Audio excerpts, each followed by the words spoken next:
بسم اللہ الرحمن الرحیم اللہ کے نام سے شروع جو نہایت مہربان ہمیشہ رحم فرمانے والا ہے۔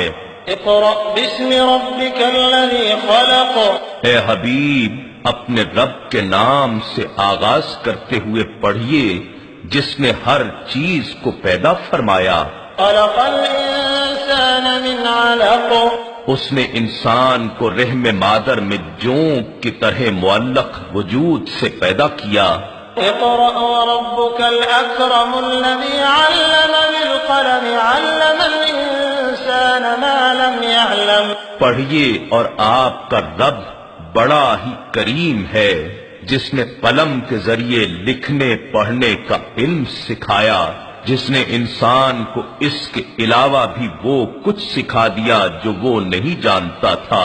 کلا ان الانسان لیطغى ان رآہ استغنى ان الى ربک الرجعى، مگر حقیقت یہ ہے کہ نافرمان انسان سرکشی کرتا ہے اس بنا پر کہ وہ اپنے آپ کو دنیا میں ظاہراً بے نیاز دیکھتا ہے۔ بے شک ہر انسان کو آپ کے رب ہی کی طرف لوٹنا ہے۔ ارأیت الذی ینہی عبدا اذا صلی، کیا آپ نے اس شخص کو دیکھا جو منع کرتا ہے اللہ کے بندے کو جب وہ نماز پڑھتا ہے، یا اللہ کے محبوب و برگزیدہ بندے محمد مصطفیٰ صلی اللہ علیہ وآلہ وسلم کو جب وہ نماز پڑھتے ہیں؟ ارأیت ان کان علی الہدی او امر بالتقوی ارأیت ان کذب وتولی، بھلا دیکھیے تو اگر وہ ہدایت پر ہوتا یا وہ لوگوں کو پرہیزگاری کا حکم دیتا تو کیا خوب ہوتا۔ اب بتائیے اگر اس نے دین حق کو جھٹلایا ہے اور آپ سے منہ پھیر لیا ہے تو اس کا کیا حشر ہوگا۔ الم یعلم بان اللہ یری، کیا وہ نہیں جانتا کہ اللہ اس کے سارے کردار کو دیکھ رہا ہے۔